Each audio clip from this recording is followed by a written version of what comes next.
Buat para pecinta timnas nih teman-teman, mungkin kalian sudah pada tahu ya, timnas Jepang telah mengalahkan timnas Indonesia dengan skor 6-0, dan negara tetangga kita Malaysia telah berhasil mengalahkan timnas Vietnam dengan skor 4-0. Sebelumnya saya ingin ucapkan selamat untuk timnas Jepang dan timnas Malaysia atas kemenangannya, dan teruslah bersemangat untuk timnas Indonesia dan timnas Vietnam. Oke, saya ingin mengajak kalian untuk menyaksikan bagaimana reaksi-reaksi dari netizen Indonesia dan netizen Malaysia. Silahkan disimak.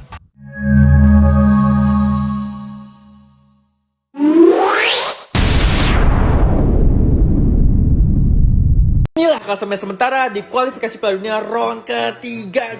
Buset dah guys, meskipun King Indo kalah dengan Jepang guys ya, King Indo masih bertengger di peringkat keempat guys dengan 12 poinnya. Buset dah guys, dan sudah dipastikan juga guys ya bahwa King Indo yang lolos ke round keempat. Buset dah, tinggal nunggu aja nih guys ya match Arab Saudi dan juga Australia, itu barulah klasemen telah berakhir gitu ya buset. Dan selanjutnya guys, sangat tidak disangka-sangka guys ya, Cina bisa menang 1-0 atas Bahrain naik peringkat ke peringkat kelima guys dengan 9 poinnya dan Jepang unggul jauh guys ya dengan 23 poinnya guys. Buset dah ya, semoga aja guys ya di round keempat nanti King Indo bisa menjadi Timnas Indonesia kalah 6-0 di kandang Jepang ya guys. Hasil ini tidak berarti apa-apa untuk kedua negara, karena Jepang sudah dipastikan lolos ke Piala Dunia dan Indonesia lolos ke ronde keempat kualifikasi Piala Dunia. Pertandingan ini hanya ajang uji coba untuk Timnas Indonesia persiapan ronde keempat. Kalau wajar seri kaget menang proklamasi, tentunya itu yang kita harapkan.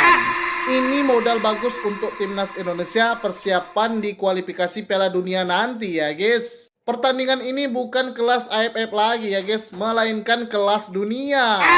Walaupun Indonesia kalah melawan Jepang, tapi Indonesia lolos ke ronde 3 babak kualifikasi Piala Dunia ya guys. Dan ini line up Timnas Indonesia. Patrick Kluivert merotasi beberapa pemain inti ya guys. Jadi gimana menurut kalian? Tulis di komen. tetap optimis ke 100 dunia guys. Tapi guys, sangat-sangat disayangkan guys ya, setelah King Indo kalah atas Jepang, ranking FIFA King Indo menurun drastis. Buset dah guys, waduh cuy, sangat-sangat disayangkan guys ya. King Indo harus rela turun rankingnya guys ya, dari 116 dunia ke 119 dunia. Buset dah, dikarenakan guys ya setelah kalah 6-0 guys atas Jepang, King Indo harus dikurangi poinnya 3,42. Buset dah, bawa Korea Utara lagi. Buset, tapi guys ya nggak apa-apa guys ya, nggak apa-apa, dikarenakan nantinya Oktober King Indo akan mendapatkan poin guys jika menang di round keempat gitu ya buset dah. Dan juga guys, jangan lupakan FIFA Matchday guys ya, nanti di bulan September melawan Lebanon dan juga Kuwait guys. Buset, doakan aja guys yang terbaik guys agar King Indo bisa ke 100 besar dunia cuy. Ya, kita kalah 6-0 dari Jepang. Santai aja, santai. Yang penting kita udah lolos ke putaran 4 Piala Dunia. Iya, tadi itu Jepang banyak banget. Santai dong Jepang mainnya, apaan sih? Mainnya serius banget. Itu Jepang lagi ngasih tahu ke kita secara nggak langsung, Indonesia mau main di Piala Dunia tuh harus kayak gini, harus keras. Gitu. Ngapain sih kita? Ya udah, itu secara nggak langsung Jepang tuh baik ngajarin kita tuh. Nanti belum lagi ketemu Inggris, belum lagi ketemu negara-negara Eropa, Amerika Latin sana juga. Jadi Jepang tuh tadi ngasih pelajaran banyak buat negara kita, buat sepak bola Indonesia, supaya nanti kita bisa berlaga di Piala Dunia itu yang nggak kayak tadi gitu. Buat pelatih Patrick ya, tolong formasinya dibikin kelas dikit tuh. Oke? Terima kasih. Indonesia kalah 6-0 lawan Jepang. Stop pada komen nyalahin pemain, ngata-ngatain pemain. Karena memang level kita jauh dari Jepang. Dari segi peringkat FIFA itu jauh banget. Dari segi market value per pemainnya jauh banget. Dari segi level permainan juga masih jauh banget. Justru dari sini harusnya timnas kita bisa belajar dari Bang Jepang nih, dari King Jepang. Supaya nanti di round selanjutnya kita tahu level permainan lawannya tuh ya standarnya harusnya udah setim Jepang. Gitu. Jadi stop nyalain pemain dan sampai ketemu di round 4, oke?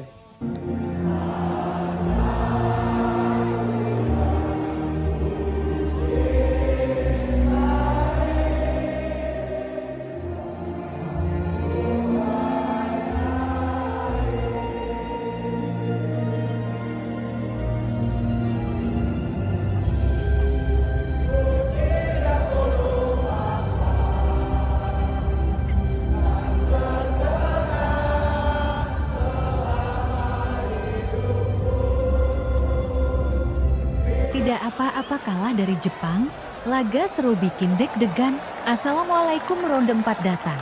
Semangat juang tetap di tangan.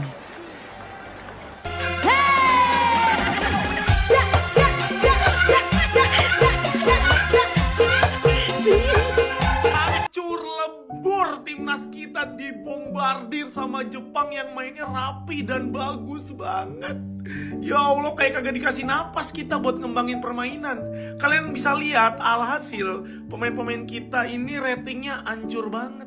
Jeruk sama merah, kagak ada ini yang hijau satu-satu acan.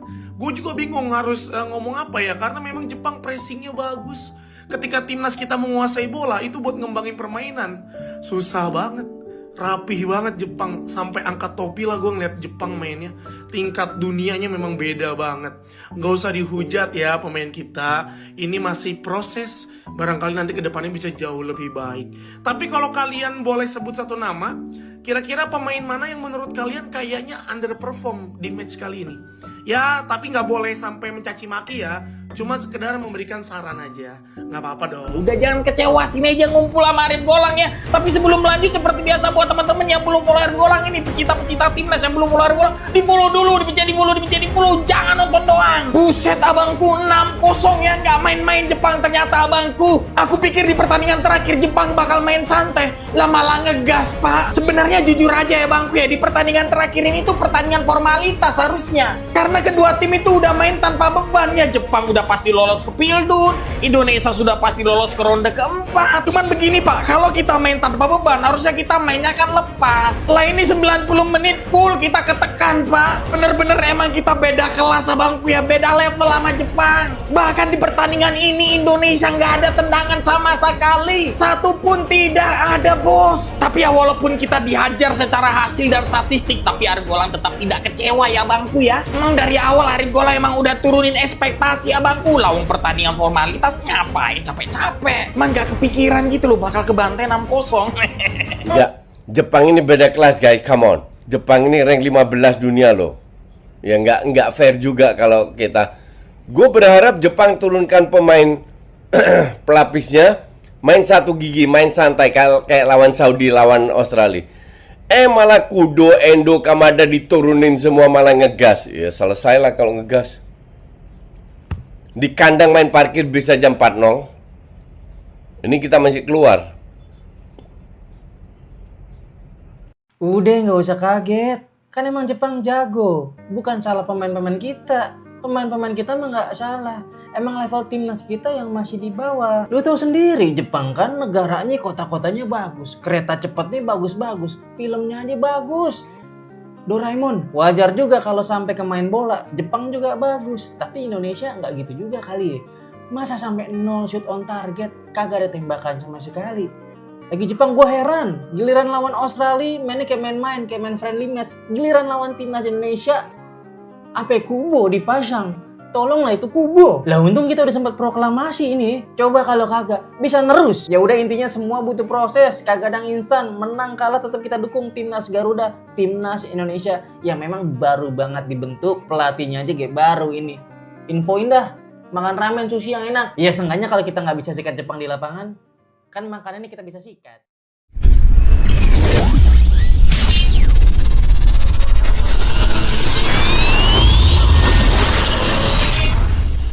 Baru menang sekali, sombongnya udah kayak juara dunia.